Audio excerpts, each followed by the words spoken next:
Hello, ladies and gentlemen, and welcome to this week's episode of Killian's Plastics Talk Football Tactics. This is episode numero 9. So we are welcome with Gabriel Maron Hughes Buenos dias. and Darren. Hello. Well, that's a start to the episode. That is the start. We got a good amount to talk about. I know it's going into the international break. Big boo. But we do have the Premier League to talk about what happened over the weekend. We'll talk a bit about La Liga too. And we can also talk about the international fixtures upcoming. And like we do in all of our international break episodes so far, we kind of take a break and we kind of talk about the season as a whole and what we think might happen or might be teams who get promoted, relegated, the team that wins the league, European places, all that stuff. So I guess the best place to start off with is Barcelona. Barcelona played this weekend. We'll talk a bit about La Liga. Yep, Barcelona won, a little shaky in the first half compared to Celta Vigo. It seems like Celta Vigo assembled all of the Barcelona villains in one team, so you'll love to see that. Iago Aspas, Borja Iglesias, and it was also, what was the other Brian. yes, Brian Zaragoza. You can't forget that guy. But Brian did get locked down by Eric, so that is a plus. But Borja scored, no? Yeah, he scored a questionable goal. Szczesny, I love you, man, but I'm glad that Juan Garcia is back in the net now. Overall, good win. Frankie de Jong got sent off, so that's kind of reckless. So we now go into the international break and into the Bilbao game with Eric Garcia and Andres Christensen as our two pivots. I cannot wait to see our offense feast on them. By what he's saying, Alec Bilbao, for those who don't know, will be playing Barcelona after the international break. So we'll see what happens there. But just for those who don't know what the fixture is. Well, I can't wait for us to beat Bilbao again and for Gabe to say another excuse about them having injuries. To be fair, we have been pretty heavily injured. I believe we are still missing Iñaki Williams for that game, as well as a few others. But I'm pretty confident that with our lineup, provided if Sunset is healthy, I like our odds. We'll see. We'll see. I mean, he always says he likes his odds, and then as soon as the game happens, he's bringing up excuses. So who knows? You can look at his face, and you could tell that man is not a serious thinker, and he might not know what he's talking about. But you know what? We can go into, in a couple minutes, predictions to see if he does know what he's talking about. But we'll stay with La Liga. We'll talk about Real Madrid, who didn't do too good this week. I mean, there was a lot of controversy going on with some of their players, a lot of news and headlines about Xabi Alonso and the players not being happy with what he was doing. Yeah, I'm just going to touch on it because I don't know too much. I just know pretty basic information. I know Vinny was unhappy with the subs that Xabi Alonso was making. I'm pretty sure the exact quote is, "It seems like we don't want to win today with these subs."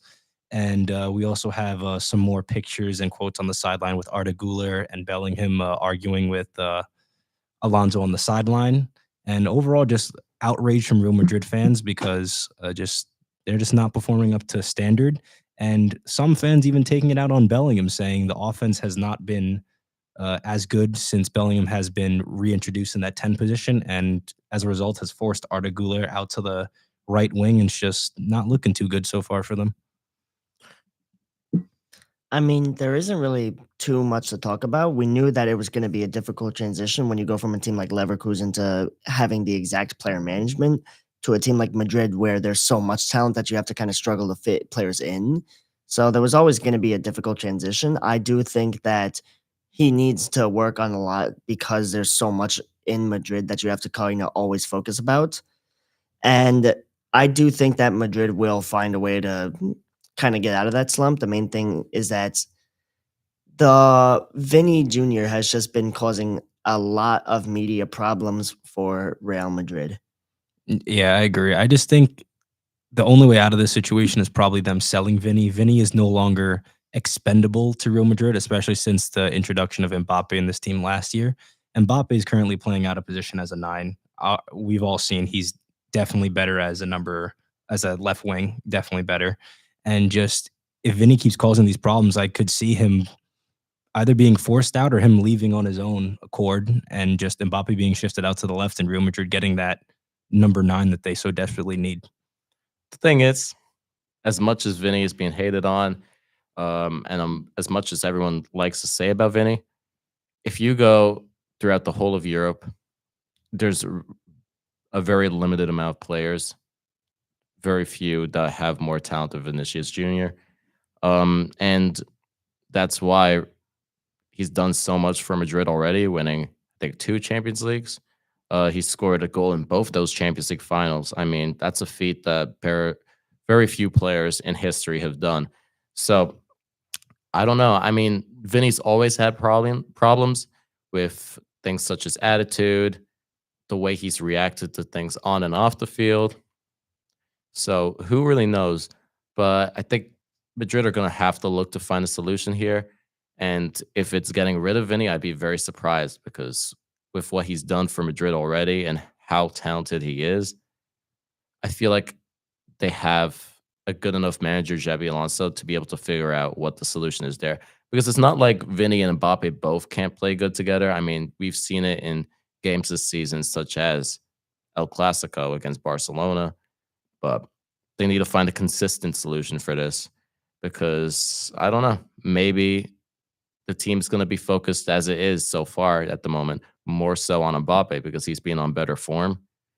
But if that's the case and Mbappe is going to change position, then you have to do a lot of work, because then you're going to need a new striker and number 9, and you're going to want a top quality number 9 to play off of Mbappe. Who knows? Who knows? But Real Madrid, they still are a favorite for the Champions League and La Liga this year. I mean, for La Liga, it's going to be interesting. Last year, everyone kind of knew it would be Barcelona who won it. They were a very good side, but Barcelona has their issues this year. So La Liga title race, who knows what can happen? We do have a comment coming from one of our viewers, Adrian. He's asking, where would Vinny even go if he does leave? What do you think on this? Well, it's going to be a lot of money, more than 100 million for sure. So Saudi Arabia is definitely an option, depending on if he's willing to just go take money and leave Europe. I mean, other teams he could go to, Liverpool's been splashing cash. That would be interesting.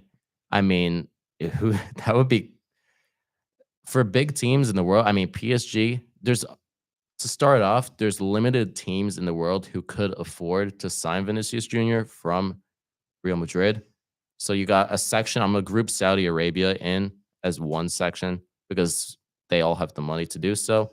So Saudi Arabia in one part, all those teams. Then you have the Premier League, which a few teams would be able to afford and a few teams he'd be willing to go to. So you got Manchester City, who I don't know if that would happen because there's a lot of feud that went on between Manchester City players, the overall club, and Vinicius Jr. You have Liverpool, who have shown recently that they're willing to spend a lot of money. And their left-hand side at the moment is currently Cody Gakpo with maybe Ekitike going to be playing there. They don't have a nailed-down superstar in that spot. And other teams that could afford Chelsea. I mean, Chelsea could afford. They're looking for a star winger. It's a possibility, but I don't think it would happen. I mean, would he want to go somewhere like Chelsea? Who knows? And then you have somewhere like Arsenal, which I don't know why, but I can't imagine Vinny in an Arsenal shirt. And they do need someone for that left wing position. I just can't really see it. But I mean, the thing with football is things happen that you'd never expect. So who knows? I don't think anyone expected Messi to ever end up at PSG, stuff like that. So you never know. That's why we love the sport. It's unpredictable. It really is. I could see more of a Liverpool. Excuse me. I could see more of a Liverpool route, if I'm being honest. I could too, but like at the same time for Liverpool, you already signed so many superstars. Like, I feel like, are they really going to make a big signing soon? Well, this is where I could see a potential swap between them and Real Madrid for Ekitike, because I don't think Interesting. the way Ekitike started the season, I don't think he'll be content with being shifted out to the left to a weaker position or being benched for Isak, because at the end of the day, they're going to try and make Isak work, especially with the amount of money they splashed on him. And I just see a different hunger in him, and they just play better with him. But for some reason, Slot keeps, like I said, they have to make Ekatike or Isak work, so they keep forcing him up there, even though they play better with Ekatike. Ekatike fits in that Benzema-esque false nine slash hold up striker role, so that could work with Mbappe coming in off the left. I like your idea there, really do. But I mean, the thing is, I feel like that's very much of kind of a FIFA transfer, if that makes sense. Not Yeah. that the transfer wouldn't be good. I just don't realistically seeing a deal like that happen. But I do think that's a good idea. I honestly would think that's a good idea. Obviously, Vinicius Jr. is a lot more valuable than an Ekatike, but probably maybe a swap plus cash. That would be a fairly good deal for both sides if that's the route Real Madrid wanted to take. But I don't see it happening. But I think it's definitely a possibility. Definitely a valid possibility, which I don't think will be happening though. Any thoughts, Gabe? My kind of thought process behind that whole thing is that if Vinny chooses to leave, he's obviously going to command such a huge fee to where, like you said, there's only going to be a few teams that can afford to kind of take him on. Yeah, which I said. I think that a few teams that could be a good fit for him aren't going to be ones that could afford him, because I think that there are a few teams in the Serie A that could really use a winger Serie like A cannot Vinny, afford him. but they're Serie A never cannot. going to be able to afford him. I Nope. think that there's a few teams in, say, not France, because PSG is too good on that left wing side. Bayern just recently brought in Luis Diaz, so there's not much there. But if he were to go to a quote unquote lower market team, I feel like he would do really well there. It's just that there's no world in which he would allow himself to go there. So it kind of puts him in the position of, does he go to Saudi Arabia for like a year or two for money, maybe a better situation to open up, that kind of stuff? Or does he just go to the biggest club and just force himself in there, see if it works? Realistically, if a team were to make a play on him, I would hang a bet on either Chelsea or Liverpool or Arsenal, one of those three in particular, but I could see it going kind of anyway, truthfully. Yeah, I mean, I think personally, if I'm gonna have to make a prediction, I'd say Vinicius Jr. stays at Real Madrid. Same I for think that's me. what's gonna happen, but you never know. You never know. So moving on, we're gonna go over to the Premier League, where we have, like every week, our predictions. So, moment of truth. You want to do a drum roll? Du-du-du-du-du-du. I got 11 points this week, and my guest here, you guys total up for 10 points. So I just about Lovely. won. Again, the score right now is guest 70, me 94. So I've still only ever lost once. I don't know how it was to those two guests being Adrian and Dylan. I'm gonna need them back on the show so I can definitely beat them on predictions. So hopefully, hopefully that will be fixed soon. Who knows when they'll be on the show, but I definitely need to get my revenge. But Frustrating that we only lost by one, but yeah, that's a close it was one. close, and we can talk about some of the fixtures now and what you guys thought would happen and how close you were. So starting off, we got one of the bigger games of the weekend. Unfortunately, it was an early kickoff. So for us Americans, 7:30 in the morning, I believe. Just Come a little on. bit early to wake up for. On a weekend, like you got school all week or work, and then you gotta wake up to watch. If City were playing, I'm up, of course. But honestly, yeah, I wasn't waking up for that game. However, I did watch the game back once I had woke up. And interesting, interesting. I mean, two teams I feel are kind of level in terms of player quality slash form to an extent. United probably better off on the form part of it, but these teams, I think they played last year 3 times against each other. The Europa League final, the Carabao Cup, Premier League, well, it would have been twice. So I think they played 4 times then. I think Tottenham won all 4, but I think United have improved within this period of time. Just more time under Ruben Amorim and his system, which is paying dividends, I guess. They're doing much better. And it was a 2-2 draw, which you guys would thought would be a United win 2-1. And I said it would be 2-2. I'm surprised I got that right. Looking back, I feel like that's a good amount of goals. I thought it wouldn't be that many goals, but feel it's realistic. I'm not surprised that that's the case since I predicted. But Richarlison scoring, taking his shirt right off, and Matthias de Ligt scoring right after to equalize in stoppage time. Entertaining to say the least. But what are you guys' thoughts on this? I mean, initially, you wouldn't expect it to be a 4 goal game, but with the way that both of the teams have been playing, it's not the most shocking thing because they've both been in good form. They've both been scoring goals, with the exception of the last week from Tottenham, I believe. Yeah, And, against Chelsea. they're both good teams. You would expect it to be a good match. And credit to both teams, they managed to show up and get the goals that they needed to, especially with Man U getting that last second one from Delit. Yeah, I heard a lot from people on United's side of things that they were disappointed with the way they played, especially in the second half and compared to recent games. But a point away at Tottenham, I feel, is a good result, even though Tottenham haven't been great at home so far this season. It is a good result, especially to grab a late goal. But overall, I mean, I think these teams kind of just cancel each other out. I think both of them are good teams, and I don't think either team's a great team. So I feel like a draw, fairly fair result between the two of them. I'd say it's fair. I think Man U will feel a little frustrated that they didn't take this result because even with how poorly they played in the second half, they still had chances to go on and win this, especially that Sesko chance Yeah, which he got where injured from. he broke through. Which I'm honestly surprised that he didn't shoot with his left. He's very, I'm not going to say he's 2-footed, but he's very comfortable with shooting with his left. He has a very powerful shot. And Van de Ven makes a great tackle, prevents him from shooting with his right, and in the end, he ends up injuring his knee. So let's see how United recovers from their injuries. Like I said, Sesko injured, Maguire injured. So let's see. Their depth will be challenged now. Xerxes back in the fray, so you'll love to see that. And it's kind of funny because they wanted to replace Hoyland, and now their replacement for Hoyland may be injured for a while. So I mean, even in some of these big games for United, Sesko wasn't even starting. They've been using uh sometimes Mason Mount in a false nine role or Brian Mbuemo in Mbeumo, if you're gonna pronounce it correctly, um, up front. So I don't know. Sesko hasn't hit the ground running, that's for sure. But I think it's majorly a confidence thing. Like I feel, for example, in the Bundesliga over in Germany, that's where Sesko was playing before. You get a lot of opportunities with through balls, considering how fast paced that league is and how much space there is for players to run into. So that sort of opportunity where Sesko's running through 1-on-1 against a goalkeeper with lots of space to run into, you get that chance a lot of the time in the Bundesliga and not that much in the Premier League, which is surprising because obviously he got the chance in the Premier League to do that. But he wasn't able to capitalize. But Mickey Van de Ven, everyone knows how quick he is.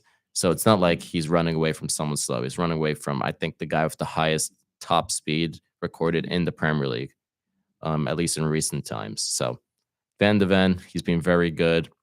He's been scoring a good amount of goals for Tottenham too. So yeah, fair result. I think it's all right. Next we got Everton. Where the boys in blue. Everton 2-0. And you guys said it'd be a draw, but I got a soft spot for Everton. My uncle supports Everton. I said they win 3-1 and they won 2-0. It's a good result from Everton. A good result. Goodison, not at Goodison Park anymore, but the Hill Dickinson Stadium. Goodison's just such a better name. It's like yeah. I don't think I'll ever get used to it. I mean, at some point I will, but Goodison Park's just iconic. You know what I mean? It's been around for pretty much forever. So, but good result. And I feel Everton at home, they're always going to be a good side. They're always going to be a good side. do you want to talk about that Beto quote? All right. We got some Beto haters over here to my left and right. They're always hating on Beto. So I was like, you know what? Beto's going to score this weekend. He did not. But you know what? We can make a deal right now. $5 bet for the end of the year. You guys can quote this. If Beto doesn't score 2 goals for Everton by the end of the season, I'll give you guys $5. Are you willing to take this bet? Each? No, because he'll easily score because he'll still get his chances to score, but Yeah. 2 is not a good number. He'll easily score. And I'm not a Beto hater. I'm just a Tierno Barry advocate. Get it right. Well, Tierno Barry, maybe he'll score eventually too. I mean, he's definitely much younger and he hasn't adapted to the Premier League yet. So he's got more of a reason not to score rather than Beto. But come on, Beto. I know you're watching Beto. I said this last week. I know you're watching. And I'm rooting for you. Get your goal, man. Get your goal. Delusion. Says the same guy wearing a Nico Williams jersey. All right. That's Euro Finals MVP Nico Williams to you. You said Adrian talking smack about Tierno Barry is kind of funny considering the fact that his striker did absolutely nothing this weekend. One was injured, and the other one is a center mid playing striker, but still. We'll talk about Arsenal in a bit. Next, we got West Ham with another win. Good stuff, West Ham. Congratulations. You won 3-2 against Burnley, which, honestly, that's a lot of goals. I'm surprised in a West Ham Burnley game. But you guys thought it'd be 1-0 to West Ham, and I thought it'd be 2-0 to West Ham. So we both predicted that West Ham would get wins, and they're doing a lot better. New manager, no surprise. Nuno, he's stabilizing the ship, and he's getting results now, which it would take time. You can't just go into a team all the way lower down the Premier League and expect everything to change that quickly. But it's been fairly quick since they started getting results. So that's another good win for West Ham. They're picking up points, and these home games against teams like Burnley, they are must-win games, but it's easier said than done. That's for sure. I still can't believe Marinakis got rid of Nuno Santos. It blows my mind that he brought a team like that to, I believe it was either Europa or Conference League, and then he gets rid of him for They're in the poor Europa League right now. Yeah, Europa League, and then he gets rid of him for quote unquote poor play.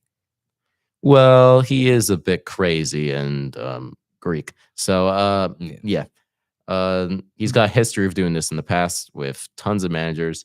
And I think everyone can clearly say that it backfired. But we'll talk about Nottingham Forest in a minute, too, because they got Sean Dyche. Yeah, the poster in the midweek during the Europa League clash says it all. If you know about that, you know. Yeah, but Burnley, I still think they're going to get relegated this year, but they're not making it easy. We'll see what happens. I feel once it gets to the Christmas, January sort of period of the season, that's when these teams start to lose form, playing lots of games, and also the fact that earlier in the season, they're able to ride the excitement and the energy of being promoted, playing in the Premier League, and then it starts to fall off. So we'll see. But speaking of another promoted team, Sunderland, thank you all. I think we're all delighted that Sunderland were able to get a point, and it's a much-deserved point against Arsenal as the score is 2-2.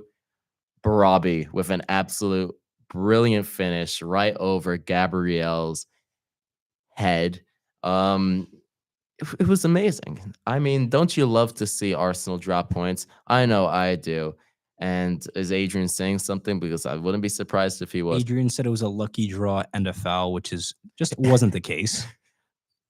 It was a foul for what, a high boot when Gabriel's head was below the table. Yeah, no, it wasn't. And it was very much deserved if you watch the game. I was so annoyed because the first goal Arsenal scored, we'll talk about actually the first goal that was scored in general, the Sunderland goal. Incredible goal. What a shot. What a finish from a center back himself. And he was by far man of the match. Even in the last minutes of the game, Ballard put in a huge block. And he's a boyhood Arsenal fan. He grew up from the Arsenal Academy. And to be able to put in a performance like that against the team that he grew up supporting and playing for, I bet that's what, well, besides playing for the team you grew up for, that's probably one of the things you dream of. I mean, the main thing is that Sunderland has again and again shown that they're capable of keeping up with the top teams, and they continue to do so against really good teams like Arsenal. So I don't know how long they can continue this run of form, because it's been arguably the best form for any Premier League team with the quality that they have. So I don't know if that's sustainable at all, but again, fair play to Sunderland. It feels like we're saying this almost every single week now, where they've managed to play up to their opponent and force, at the very least, dropped points. They still haven't lost the season at home, Sunderland, which they were very close to losing. But, I mean, what an ending. If you were watching the game, it sounded like the Stadium of Light was going to explode. It was incredible scenes. And it's why we love football. Just seeing a team like Sunderland be able to stop Arsenal from winning. But Arsenal, honestly, from an unbiased point of view, if let's pretend I'm not an Arsenal hater, it's not a bad result. I mean, a game like that you want to win, but Sunderland away from home, at the end of the season, you can look at that and be like, it was a difficult game and taking the points not bad, but still very disappointing from their point of view that they lost. But good stuff, Sunderland. And you guys got a big derby against Newcastle in a couple weeks' time. That would be a great game. I'll love to watch that. Two teams that despise each other. And I can get behind people despising things.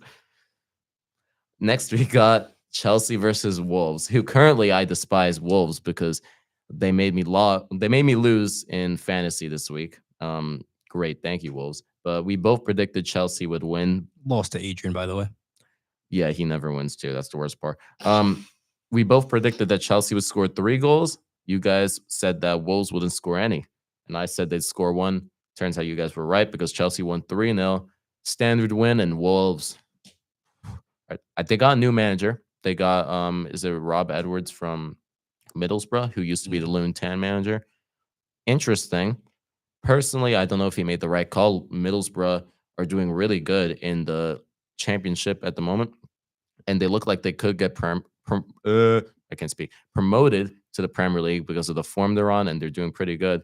So I don't know. He's kind of jumping into a team that's got the worst form, the least amount of points in the Premier League. If they get relegated, it's kind of like, what was the point? I don't know. I mean, the main thing with that is you always take the chances you get offered, and it's still a chance at a Premier League team. Even if it's going to take a while for him to right the ship at Wolves, there's a possibility he does. And if he does, that then sets him up to say, oh, well, I saved this team from the brink of relegation. I can do this for other teams. I'm a competent manager, that kind of stuff. Yeah, but the thing is that you're saying you always take the chances you're given. Yes, to an extent, but Rob Edwards, he's gotten back-to-back relegations with Luton Town. He got relegated from the Premier League, which no one's surprised with. He did a great job getting them to the Premier League, and they just didn't have the quality to stay up. And then they got relegated again. They got relegated from the Championship, which is pretty bad. Getting relegated back-to-back, and they obviously had enough quality to stay in the Championship if they were just in the Premier League. And that really took a toll on himself as a manager. And if he's going to go to Wolves and they get relegated there, that for managers, your reputation is one of the biggest things, because once you start getting fired from a bunch of different jobs, it doesn't look good on your resume, and that's for sure. So it's a risk. Will it pay off? Who knows? There's only one way to find out, and that'll be time. But Wolves, they're looking very bad at the moment. Moving on, a game everyone would be pretty surprised by, to be honest, and that's Aston Villa winning 4-0 against Bournemouth. An incredible result. Bournemouth, they don't concede many goals this season. To concede 4, we're all shocked. You guys thought that Bournemouth would win. Yeah, this is a surprising result. Bournemouth has been, not going to say good form, but up and down form this season. I just think that people have found a way to exploit that high line. So maybe it's time to drop it a little bit. Barcelona should also take the same hints, but I thought Bournemouth would at least stay competitive in this game, not a complete blowout. Villa has been hot and cold, but recently they have found their form. Ollie Watkins still has not, but everyone else in that team has found their form. And just overall great performance from Emi Martinez, penalty save. Oh, yeah, I forgot. Like I said, somehow didn't win man of the match, which is honestly crazy, but clean sheet, penalty save, you love to see that. Almost cost me in fantasy, that right there. But great performance by Villa, I must say. The main thing I would say is that we had kind of spoken about Villa being streaky here and there with their form, but the past few weeks they've been really kind of catching on fire. And in that same kind of time frame, Bournemouth has kind of been losing their fire that they had previously. And both are still at the very least top 10 teams in the Prem, if not higher. So the fact that you're seeing Villa completely blow out Bournemouth like that is pretty shocking. But at the end of the day, it is still Villa at home, and they've been a really good team. So I'm not going to say it's too shocking that they win. I'm just saying the scoreline by which they win is the concerning thing. I don't think. And the fact that their high line has been giving them problems. They've been giving them more problems recently than they have been at the start of the year, because teams are kind of starting to figure out, okay, well, if we just wait back and then spring them in behind, we can have our striker outpace their center backs. Yeah, I don't think a single person's surprised that Aston Villa would beat someone like Bournemouth. I feel like people could predict it either way, but just Villa winning by 4 goals, that's the thing that's shocking everyone because I don't think anyone really expected that. But moving on, we got Brentford, who beat Newcastle pretty convincingly, and it was very much deserved because there was some controversial calls made. People wanted Dan Burn to be sent off earlier in the game, and then he got sent off a little bit later anyway. So I guess ball don't lie, if you know what that term means. But Newcastle, very bad form. Funnily enough, Newcastle are lower down the Premier League table, and Sunderland are much higher up. Everyone thought it'd be the other way around. So that game between the two of them, two big rivals, it's going to be interesting. We'll see what happens. But yeah, that's a bad result for Newcastle. I said that'd be a draw because Brentford have only lost 1 game at home this season, being to Manchester City. But good win for Brentford. They're doing really good at home, as I'd stated, and 3 goals. I mean, their front. I feel like the thing with Brentford, if you look at them these past years, even when they've sold players, I feel like they always have a partnership up front. Like whether used to be like Tony and like Embuemo, and then it was like Wissa and Embuemo, and then now you have like Thiago and Shada. I feel like it's like proper old school Premier League with the strike partnerships. Yeah, like, especially going off Tiago. Tiago transferred last year, if I'm not mistaken. He And he just got injured. he got injured right away, out for pretty much the majority of the season. Got very unlucky, but he just fits that Brentford mold of the target player with the runner in behind, as in like the Tony and Buemo days. And their recruitment team has just got it spot on just the past couple of years as they find a way to stay and just stay competitive in the probably upper part of the table, I'd say, consistently the past couple of years. I mean, you see so many Brentford players get gutted from them after promising seasons. So the fact that they're always kind of able to stay in a relatively competitive area of the Prem is always kind of good for them. That being said, Newcastle has just fallen off a cliff recently in the Premier League. I saw a stat that said they were, I believe, ninth in the Champions League or something like that, like pretty high up in the Champions League.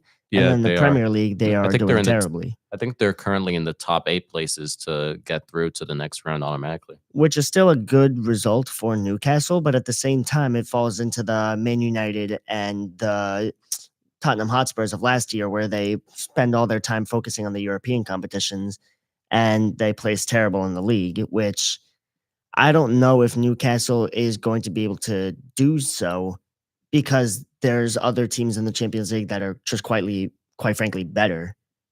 Well, Newcastle are without a doubt a solid team.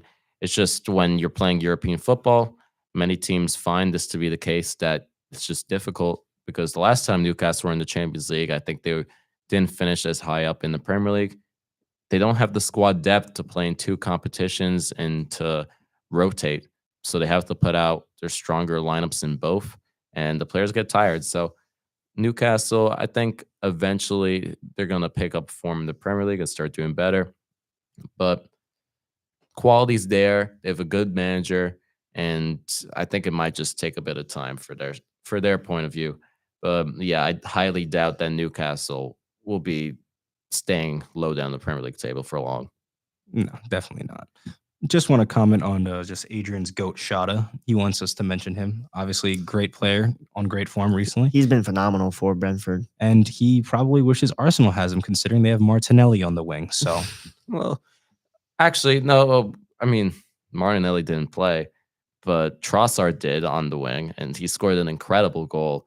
If we're gonna shout him out, even though I'm upset he scored that, it was a great goal. It was an incredible finish. But back to the other Premier League games. Next, we got Palace against Brighton in the motorway. I don't know what number of the highway in England it is, but it's the name of it's like the M7 or something Derby, which is because they are on the same highway. Yeah, I don't do my geography in England that well, but yeah, these guys aren't even that close to each other.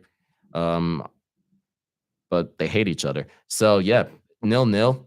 Honestly, no goals. I don't think anyone's too happy about that. I mean, nothing too exciting. You guys thought significant there'd be lack of Mateta. well, For Mateta. two heavily attacking teams to go 0-0 like that is a little bit disappointing. I don't know if I'd call Crystal Palace a heavily attacking team. They got a good attack, but I don't know if I call them heavily attacking per se. They're just set up well and they got good attacking players. But I do think both teams are fairly matched. I'm not surprised it's a draw. I said that it'd either be 2-1 or a draw. But yeah, I'm not surprised. Player quality, they're both similar. And I think both of them have good managers. It's just disappointing that there weren't any goals and not really that much of an entertainment factor from the game. That's the only thing that's a bit of a shame. But yeah, I would guess for both sides, not losing the game is important and not the end of the world for either.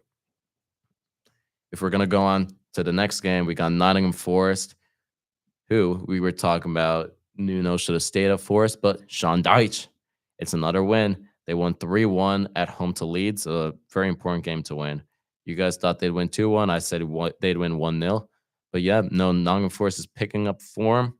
And the thing will be interesting is if Forest, assuming that they stay in the Premier League, which they should, I think everyone would be shocked if they didn't. Will Dyche still stay at Nottingham Forest? Will this be like a guy who comes in, Sean Dyche, as a part-time manager to see them out till the end of the season, then they bring in someone new, or will he stay? I don't know. That'll be a thing only time will tell. But it's definitely a good result for them. Like I said, I'll be interested to see. Give Dyche at least one more year. Like I said, I'd like to see Dyche with like a higher quality of players compared to his Burnley days. I'd like to see what he can accomplish with a team like that. It's But- Everton. But that being said, they do have Marinakis as an owner. So will Dyche stay? Will he not? We don't know. I mean, I think everyone loves Dyche, you know. He's just proper old school football, bald head, sounds like a robot. And he's got some great quotes. I think one of his quotes was that if someone offered him a bag of potato chips, he'd sell their top striker for Burnley because he was feeling hungry. So he's always entertaining in press conferences and everything like that. So Sean Dyche, what a character, what a guy. And from a neutral point of view, always looking forward for him to succeed. But the last game of the weekend that we'll talk about, and then we'll touch the international break for a quick second, is the Manchester City versus the Liverpool game, where City won 3-0. Not to say that that's without controversy, because there was, but I think that's a statement win and performance, especially for those who haven't been watching much of City in recent weeks. And honestly, I said that City would win 3-1. I said that I was nervous, but if I'm using just my brain rather than just me being nervous, City have been playing well and Liverpool have looked shaky. And if City want to take advantage of that, they got to now and got to go for the game. That's what they did. And even though Van Dijk had that goal disallowed for the controversial offside, saying that Robertson was in the way of Donnarumma, I don't think anyone can fully complain that City got the win just because of the performance and the fact that they were better than Liverpool in that game. Like I said, controversial call, but arguably they got that call correct. I wouldn't say he was quite in Donnarumma's sight line, but he definitely did impact him seeing the ball. Like I said, as soon as he ducked and the ball went flying past Donnarumma, so that obviously is offside impediment. But overall, great win for City. He said they just took it straight to Liverpool. Liverpool didn't know how to handle it. Liverpool couldn't build out from their midfield again. And I must highlight City's pressing structure. I noticed it a little bit in game, but I did watch a YouTube video about it shortly after, how they seemed to target Konate. They made sure to man mark Van Dijk off the ball, and they made sure Konate had the most touches on the field for Liverpool. And just Konate's not as dangerous with the ball, so he couldn't ping it in behind for Liverpool to run on too much. They kind of found Salah later on in the game, but nothing too major, nothing that really scared City. They just dominated that game. Well, yeah, the thing that you touched on was the fact that Erling Haaland was stood on Van Dijk, who Van Dijk is one of the best ball-playing center backs in the world in general. So having him nullified, and essentially what City did was they forced Konate into being able to break out. And a lot of the time, I don't know if anyone saw this or paid much attention, it was difficult to see. You couldn't really see it unless you took a lot of detail to it. Van Dijk was actually pointing during some of the plays at Konate. He was pointing to the left because he wanted him to be able to switch it over to the other side because that's where the space was. But Konate, he didn't feel comfortable playing those passes. It's because you need to have very precise passing, and if he plays a bad pass there, it's a big risk and City could go through. So that just shows the intelligence of City there. City also packed the midfield. A lot of people were saying before the game, well, Manchester City, they don't have the physicality. Liverpool's pretty physical in the midfield with Szoboszlai, Gravenberch, stuff like that. But when you have midfield four, essentially is what it was, because this was how City were playing in and out of possession, surprisingly. In out of possession, usually they play with the two players wide, maybe either pressing a 4-4-2 or 4-3-3 or even a 4-5-1. But instead, they were playing really narrow and they had compact of Foden, Doku, Shirky, Nico Gonzalez, and Bernardo Silva. So it was really, really packed into the midfield. And then the two fullbacks kind of pushed up wide to press. So I don't think I've ever seen that system used from City before, which is interesting because I've seen the Doku and Shirky, the two wingers coming inside to the midfield in possession, but I've never seen that being done outside of possession, using it to defend. So a very interesting strategy, and it worked out really well because City were able to dominate the midfield, especially with a performance like Nico Gonzalez, who's been really good recently. He got a goal that was deflected.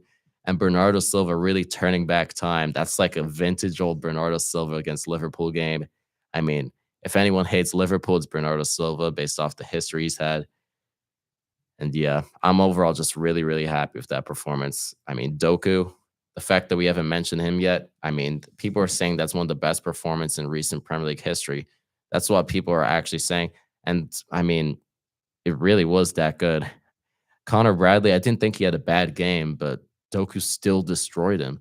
And Liverpool had to end up bringing two players back. I think it was Gravenberch and Connor Bradley who were helping out against Doku because Mo Salah is not going to track back. And Doku was still doing whatever he wants. There's a clip of him going in between the two of them, not making one. Then, after all, he scores an incredible goal, curled into top right-hand corner. And even without that goal, he still was the best player on the field. So it was just his day. That's the only way to put it. It was his day. Can't really argue with that. I mean, Connor Bradley went from pocketing Vinicius Jr. to getting absolutely killed by Jeremy Doku.